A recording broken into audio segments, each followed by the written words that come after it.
Assalamualaikum warahmatullahi wabarakatuh. Bismillah, alhamdulillah, wassalatu wassalamu ala rasulillah wa ala alihi wa sahbihi wa mawala amma ba'du. Profil yang dibentuk ini adalah untuk mensosialisikan Pondok Lirboyo sehingga akan lebih dipahami dan dikenal oleh masyarakat dan simpatisan Pondok Pesantren Lirboyo. Yang tujuan utamanya adalah ikut serta masyarakat mendukung dan mendoakan supaya Pondok Pesantren Lirboyo tetap menjalankan fungsi dan tugasnya sesuai dengan apa yang diharapkan oleh para sesepuh-sesepuh Pondok Lirboyo. Terima kasih. Assalamualaikum warahmatullahi wabarakatuh.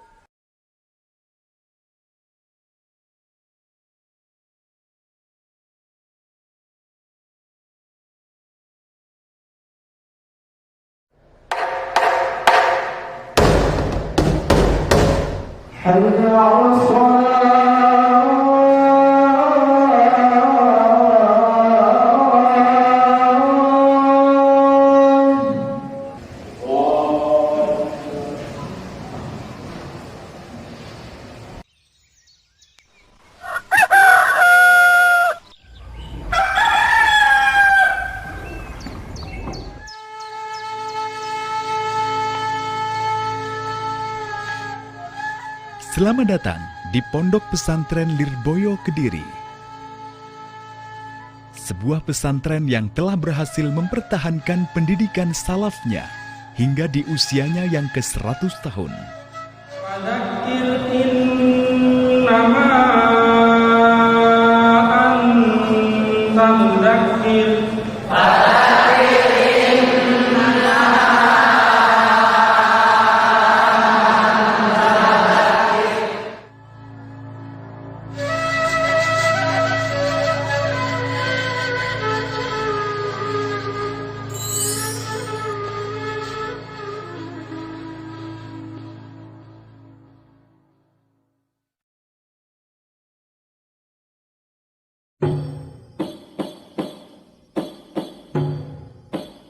Pondok Pesantren Lirboyo didirikan oleh Kiai muda bernama Kiai Manap pada tahun 1910 Miladiah. Pondok Pesantren Lirboyo terletak kurang lebih 2,5 km arah barat laut Masjid Agung Kota Kediri. Lirboyo adalah suatu nama kampung sebenarnya itu. Kemudian nama kampung Lirboyo dinamakan Pondok Pesantren Lirboyo, dibuat nama Pondok Pesantren. Pondok Pesantren Lirboyo ini didirikan kurang lebih tahun 1910. Kiai Manap, yang kemudian lebih dikenal dengan nama Kiai Haji Abdul Karim ini, lahir pada tahun 1856 dan wafat pada tahun 1954. Nama beliau akhirnya diabadikan sebagai nama jalan di mana pesantren ini berdiri, yaitu di Jalan Kiai Haji Abdul Karim, Desa Lirboyo, Kecamatan Mojoroto, Kota Kediri, Provinsi Jawa Timur. Sebelum adanya pondok pesantren, Desa Lirboyo merupakan tanah wingit dan juga dikenal sebagai sarang perampok. Lirboyo itu masih gelap gulita, belum ada apa-apa.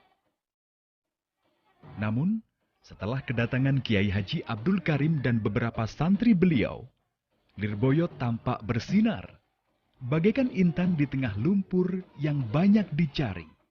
Asalnya begini, Mbah Abdul Karim sedangnya mondok di Bangkalan, ini oleh Mbah Kiai Khalil disuruh pulang. Kang ilmu gue sentek, gue mulia. Maka beliau bertekad untuk mondok di tempatnya Mbah Kiai Hasyim. Itu selama kurang lebih 5 tahun di Tebireng. Setelah di Tebireng, yang namanya Mbah Kiai Soleh Banjarmati, setelah beliau berziarah ke Madura, beliau bincang-bincang kalau Kiai Soleh itu punya putri yang sudah masanya berumah tangga oleh Mbah Kiai Khalil. Oh iya Kang, enek santri saiki kira-kira nek Tebireng nggone Kiai Hasim. Wis kono paranono PN mantu nek cocok. Akhirnya Mbak Kiai Soleh datang ke Tebireng, nanyakan mana Kiai mantu saya. Tunjukkan bagi Abdul Karim, akhirnya diakati langsung. Dan bagi diboyong ke Banjarmati, kalau tidak salah itu bersama dengan 4 santri, kalau tidak salah. Nah, Kiai Soleh itu berkali-kali didatangi oleh kepala desa Lirboyo.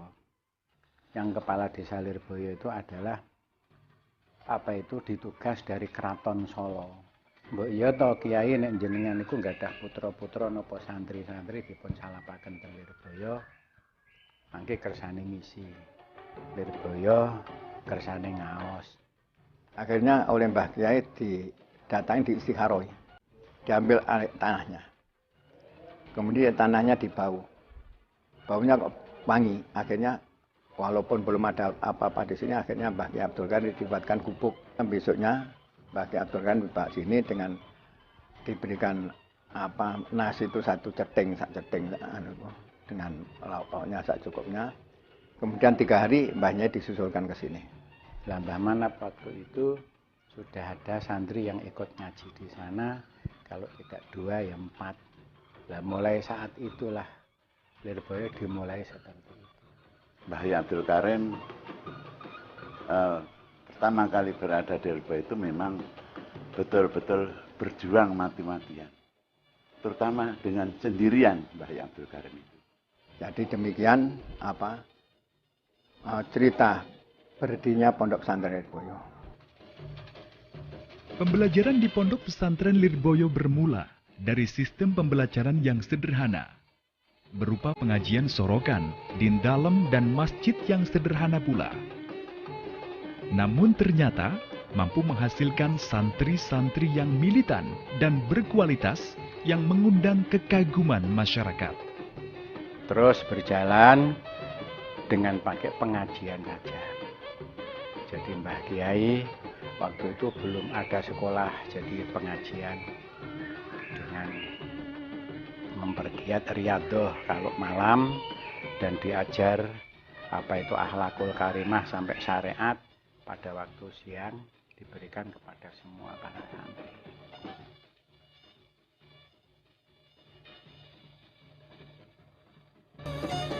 Dari sistem ini, kemudian berkembang ke sistem klasikal, mengingat jumlah santri yang banyak dan berkemampuan berbeda. Setelah santri banyak, sebagian daripada santri itu berpikir, kalau santri yang sekian banyaknya itu semua hanya mengandalkan ngaji kepada Mbah Kiai, padahal banyak santri yang masih kecil yang belum bisa membaca, kalau ikut ngaji Mbah Kiai nggak nutut. Maka kita harus mengadakan pengajian secara sekolah. Madrasah itu sudah akhir. Tahun 31. Sebelum tahun 31 itu didirikan 2 kali tapi tidak bisa berjalan. Pas abahnya Gus Maksum, Mbah Kiai Jauhari, itu sudah berada di Lirboyo. Beliau ikut memegang tampuk pemerintahan pondok pesantren. Nah, beliau coba didirikan lagi sekolah itu. Akhirnya didirikan lagi sekolah, berjalan beberapa bulan, kebetulan pas ada santri dari Lirboyo yang dari Tebireng, yang beliau pindah ke Lirboyo ngaji di sana yang bernama Kiai Fakih. Akhirnya pada tahun 31, ini saya datang sini kepada Mbah Kiai Fakih. Mbah Kiai Fakih tamat dari Tebireng. Sampai di sini Mbah Kiai Fakih beneran Kang, iki bocah-bocah gurung iso nulis. Bocah sing gurung iso nulis ora ono nulis, ora disuruh bangun madrasah. Ya mulai itulah. Sehingga setelah Mbah Kiai Abdul Karim melihat bahwasanya madrasah itu manfaatnya besar, beliau menulis dengan tulisan tangan sendiri. Beliau mengatakan santri sing durung bisa maca, durung bisa nulis wajib melu sekolah. Kemudian pada kalau tidak salah itu 42 apa 43 zaman Jepang itu. Nah, Mbah Zamroh itu pulang dari Termas ke Lirboyo. Hasil yang dibawa dari Termas yaitu masalah musyawarah dan masalah kaidah sorfiyah. Jadi yang membawa musyawarah sampai sekarang ada musyawarah itu Mbah Zamroh hasil daripada Termas. Terus alhamdulillah sekolah berjalan seperti sekarang. Dalam mengelola pondok pesantren Lirboyo, Kiai Haji Abdul Karim dibantu oleh dua menantu beliau, yakni Kiai Haji Marzuki Dahlan yang lahir pada tahun 1906 dan wafat pada tahun 1975, dan Kiai Haji Makhrus Ali yang lahir pada tahun 1907 dan wafat pada tahun 1985. Setelah itu, Pondok Pesantren Lirboyo menjadi lebih agung dan anggun dengan bangunan masjid berpintu 9.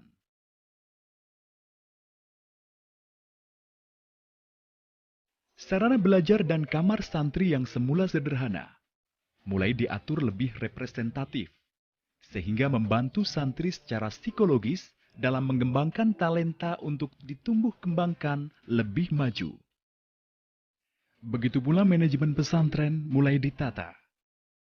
Sistem pendidikan dan pembelajaran yang tertib dan manajemen terarah itu mampu mengundang santri dari berbagai penjuru desa dan kota di Indonesia. Bahkan di negeri jiran pun Lirboyo telah dikenal. Pondok Pesantren Lirboyo, santrinya di induk dan unit-unit yang ada, putra maupun putri, tidak kurang daripada 10.000 siswa dan santri. Dari berbagai penjuru tanah air Indonesia yang ada, Sumatera, Sulawesi, Kalimantan, dan Pilihan Jaya, banyak. Bahkan sekarang ini pun juga ada puluhan anak-anak yang dari Malaysia belajar di Pondok Pesantren Lirboyo. Kegiatan santri tidak hanya mengaji dan bersekolah di Madrasah Hidayatul Muqtadiin saja, tetapi juga ditambah kegiatan ekstra untuk memberi bekal santri ketika mereka kembali ke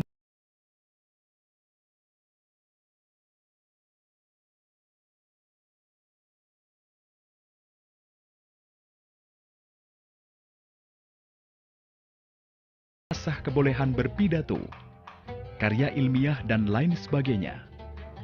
Termasuk kegiatan jurnalistik seperti Mading Hidayah yang menjadi cikal bakal majalah Mishkat atau media informasi santri dan masyarakat yang kini tersebar ke seluruh pelosok negeri, bahkan hingga ke luar negeri. Sehingga santri mendapatkan kesempatan untuk mengembangkan diri sesuai potensinya. Berdasarkan visi dan misi, mencetak muslim intelektual yang beriman, bertakwa dan berakhlakul karimah, serta mampu mentransformasikan ilmu agama. Pondok Pesantren Lirboyo merintis Universitas Islam Tribakti pada tahun 1966, yang kemudian menjadi Institut Agama Islam Tribakti sejak tahun 1988 dengan Fakultas Dakwah, Fakultas Syariah, dan Fakultas Tarbiyah. Memperhatikan kebutuhan masyarakat yang memerlukan bimbingan dan rujukan dalam bidang agama, Pondok Pesantren Lirboyo membahas masalah-masalah kemasyarakatan secara tuntas. Diawali dengan pembahasan di Majelis Musyawarah Madrasah Hidayatul Muqtadiin atau M3HM, hingga Lajnah Bahsul Masail Pondok Pesantren Lirboyo atau LBM P2L. Pondok Pesantren Lirboyo juga berperan aktif dalam Bahsul Masail bersama pesantren lain. Hasil Bahsul Masail itu kemudian disampaikan melalui lembaga dakwah Ittihadul Muballighin secara langsung ke masyarakat maupun melalui media massa, di antaranya bekerja sama dengan portal berita, televisi, dan radio. Kita masuk ke fatwa haram mengenai pelurusan atau rebonding rambut nih Pak. Rebonding. Ya, sebenarnya apa sih yang mendasari hal ini menjadi haram gitu Pak? Jadi yang mendasari haram karena menyerupai dengan orang-orang fasik yang itu bukan budaya orang Islam, bukan budaya kita, yang kita perlu untuk membuat pagar dari golongan kita untuk tidak menyamai kepada budaya-budaya yang dilakukan oleh mereka. Ya, wah itu sudah lama sebetulnya. Sudah lama, cuma zaman Mbah Abdul Karim sudah ada, zaman Mbah Maros sudah ada, Mbah Maros sudah ada. Cuma pada waktu itu tidak dirintis yang begitu ya bermanfaat. Akhir-akhir ini saja, karena masanya sudah seperti itu ya, dikoordinir dan dirintis dengan cara yang baik. Jadi sekarang disebut Safai Ramadan atau Ittihadul Mubalighin sekarang disebutkan. Ini dikirim oleh masyarakat. Sampai sekarang masih berlaku dan terus tiap tahunnya tidak kurang yang dikirimkan ke daerah. Yang diperlukan tidak kurang dari 1.000 santri. Beberapa tahun kemudian, berdiri Pondok Unit yang turut membantu mensukseskan program pembelajaran di Pondok Induk. Diawali berdirinya Pondok Pesantren Haji Mahrus atau HM pada tahun 1952.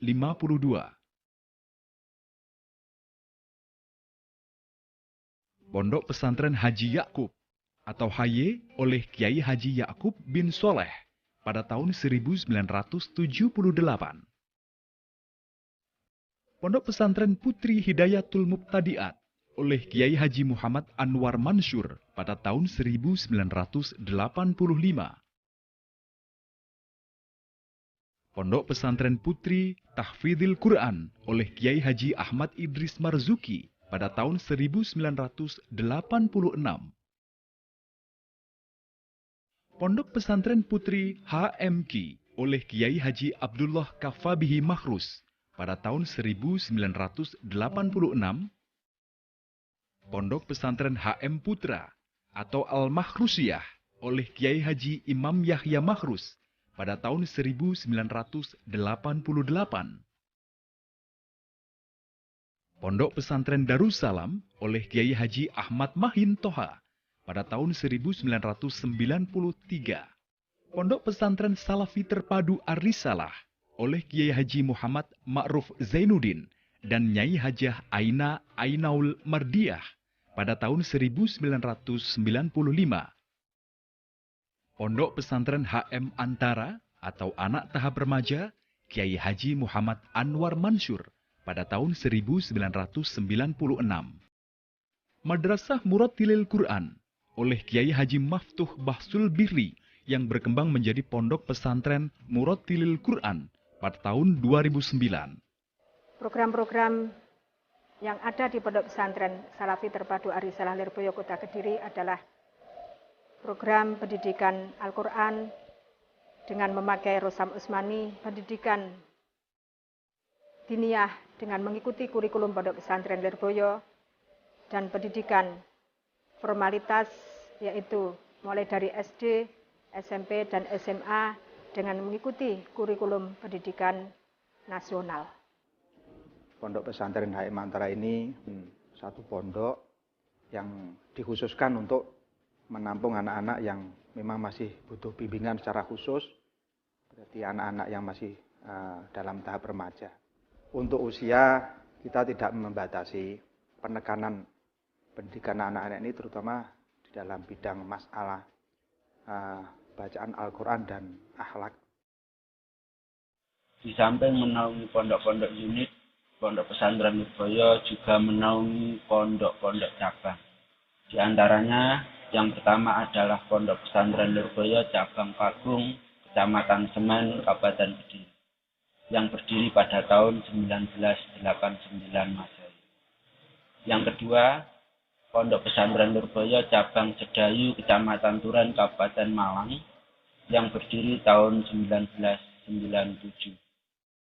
Yang ketiga, Pondok Pesantren Lirboyo Cabang Sidomulyo, Kecamatan Bakung, Kabupaten Blitar, yang berdiri tahun 2006. Pondok Pesantren Lirboyo ada seperti saya ini sanawiyah dan aliyah formal. Timbul juga di Ar-Risalah juga ada SMP dan SMA. Ini adalah pengembangan daripada Pondok Pesantren Lirboyo yang dikembangkan oleh unit-unit untuk yaitu memberikan pelayanan kepada masyarakat dalam menuntut ilmu agama yang ada. Pondok pesantren HM Muhammad Rusia bersamaan dengan pondok-pondok pesantren unit yang lain seperti pondok HMQ, HM Antara, HY, dan HM Muqtadiat. Jadi ini tidak ada lain adalah satu grup di bawah naungan pondok pesantren induk pondok besar yang mana tidak lain adalah sebagai penampungan anak-anak yang ingin dia sekolah formal dan sekolah diniyah. Dalam konteks untuk menguatkan pondok Lirboyo itu supaya saling bahu membahu, saling kuat menguatkan, saling mengembangkan. Yang jelas yang penting pondok-pondok unit itu juga afiliasinya ke pondok induk, menguatkan pondok induk. Hingga kini, Lirboyo yang berkembang dengan pesat tidak pernah meninggalkan prinsip utamanya, yaitu pembelajaran secara salafi. Jika pesantren lain telah mencoba menyamakan diri dengan pendidikan formal di bawah naungan suatu departemen atau kementerian pemerintah, maka Lirboyo tetap berpegang teguh dengan kurikulum salafnya yang justru semakin diminati oleh masyarakat luas.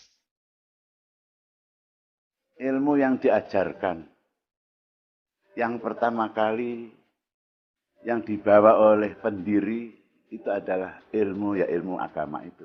Hakikatnya, ya, pewaris yang diberikan kepada sesepuh itu bukan pondok hakikatnya, tapi ilmu. Nah, nanti apa gunanya kita tetap mempertahankan pondok, sedangkan ilmunya tidak kita wariskan. Ini alasannya Lirboyo tidak mau, bukan karena Lirboyo itu benci dengan umum, bukan. Atau benci dengan, tidak mau dengan itu, bukan. Hanya karena ngiman, kalau Lirboyo terjun ke sana pisan, siapa nanti yang seperti Lirboyo itu. Kini, di usianya yang ke-100 tahun, Pondok Pesantren Lirboyo dengan berpedoman kepada prinsip Al-muhafadzatu 'alal qadimi sholih wal ahdu bil jadidil aslah. Pondok Pesantren Lirboyo senantiasa berusaha mengembangkan kepribadian Rasulullah ke dalam jiwa para santri, membina masyarakat, mengikuti dan menyesuaikan diri dengan perkembangan ilmu dan teknologi. Pondok pesantren Lirboyo secara menyeluruh beradaannya adalah sampai sekarang sudah berusia 100 tahun atau dikatakan 1 abad. Di mana Pondok Pesantren Lirboyo 1 abad ini mengalami beberapa masa-masa yang bermacam-macam. Sedangkan Islam ini yang kuat, Islam yang masih relevan dengan ajaran Islam adalah pesantren. Ya, harapan saya Lirboyo itu pelajarannya sudah tinggi, namun bagaimana para santri itu bisa mengembangkan di daerahnya masing-masing. Kita mengharapkan kepada seluruh keluarga, khususnya dzurriyyah dari Mbah Abdul Karim, menegakkan niat, menguatkan niat untuk melaksanakan apa yang telah dibawakan oleh sesepuh kita. Itu kata Mbah Lirboyo nasihatnya, ad-dhamir fid-dhamir. Faman lam ya'rif marji ad-dhamir falaisa lahu dhamir.